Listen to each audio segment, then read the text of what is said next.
আসসালামু আলাইকুম রহমতুল্লাহি বারাকাত। সম্মানিত দিনী ভাই বোনেরা, আজকে আলোচনা করব স্বপ্নে কাক দেখলে তার অর্থ কী হবে। পৃথিবীর বিখ্যাত উলি এবং স্বপ্নবিদ আল্লামা মোহাম্মদ ইবনে শিরিন রহমতুল্লাহ আলাই ব্যাখ্যা করেছেন, স্বপ্নে কোনো ব্যক্তি যদি কাক দেখতে পায় তাহলে এর ব্যাখ্যা হবে যে ব্যক্তি কাক দেখবে ওই ব্যক্তি ফাসেক ও অসৎ লোক। নাউজুবিল্লাহ। কেননা নবী করিম সাল্লাল্লাহু আলাইহি সাল্লাম কাককে ফাসেক নামে অবহিত করেছেন। এখানে একটা বিষয় হলো, যে ব্যক্তি ফাসেক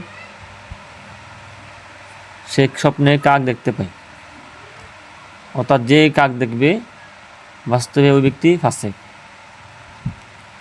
এখানে আরও ব্যাখ্যা থাকতে পারে, যেমন আপনি কাক ধরছেন অথবা কাককে বন্দি করছেন, অথবা একটা কাক বন্দি ছিল তাকে ছেড়ে দিয়েছেন, অথবা একটা কাক দেখছেন যে কাকটা মারা বলতে মৃত, অথবা কাক দেখছেন সে আহার করতেছে, অথবা কাক দেখছেন যে আপনার গায়ে আঘাত করছে বা আপনাকে ঠুকুর মারছে, অথবা কাক আপনার ঘর থেকে বা আপনার বাড়ি থেকে কোনো জিনিস সে ছু মেরে নিয়ে গেল, অথবা কাকে আপনার হাঁসের বাচ্চা বা মুরগার বাচ্চা তাওয়া মারে নিয়ে গেল, অথবা আপনার হাতের মধ্যে খাবার ছিল, ওই কাক কী করলো আপনার হাত থেকে খাবার নিয়ে গেল, অথবা আপনি দেখছেন যে একটা মৃত্যু জানোয়ার কাক টুকে টুকে হাঁটছে, অথবা আপনি দেখছেন যে কাক বাজারে বিক্রি হচ্ছে। এরকম হাজার রকমের স্বপ্ন দেখতে পারেন কাক নিয়ে।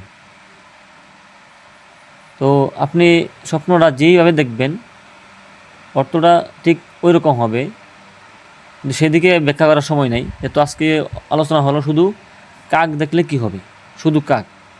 আপনি দেখছেন একটা কাক স্বপ্নে, এটা অর্থ হবে ফাসেক বা অসৎ লোক।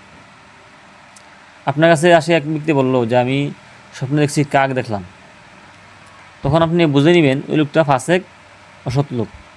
ফাসেক ওই ব্যক্তিকে বলা হয় যে আল্লাহ রাব্বুল আলামিনের হুকুম মানে না, অস্বীকার করা না এমন না। অস্বীকার করা হলো এক জিনিস, না মানা হলো এক জিনিস। যারা নামাজ পড়ে না তারা ফাসেক, যারা দাড়ি রাখে না তারা ফাসেক। কিন্তু কেউ যদি নামাজকে অস্বীকার করে তাহলে সে কাফির হয়ে যাবে। তাহলে না মানা আর হলো যে অবিশ্বাস করা, এটা এক না। তো যে ব্যক্তি আল্লাহ রাব্বুল আলামিনের হুকুম মানে না সে হলো ফাসেক। আর অসৎ লোক হলো ওই সমস্ত লোক যারা গুনাহ করে। তো স্বপ্নে যদি কেউ কাক দেখে তাহলে অর্থ হবে সে ফাসেক এবং অসৎ লোক, খারাপ লোক। আপনি তার থেকে দূরে থাকবেন। আল্লাহ রাব্বুল আলামিন স্বপ্নের মাধ্যমে মানুষকে ভবিষ্যতে কী হবে অগ্রিম বার্তা জানিয়ে দেয়। সুবহানাল্লাহ। এই জন্য আল্লাহর কাছে দোয়া করবো আল্লাহ রাব্বুল আলামিন যাতে আমাদের ভবিষ্যৎ সুন্দর করে এবং আল্লাহ রাব্বুল আলামিনের হুকুম আহকাম মানার তৌফিক দান করে। সেই তৌফিক আমাদের সবাইকে দান করুক, আমিন। আসসালামু আলাইকুম ওয়া রাহমাতুল্লাহি ওয়া বারাকাতুহু।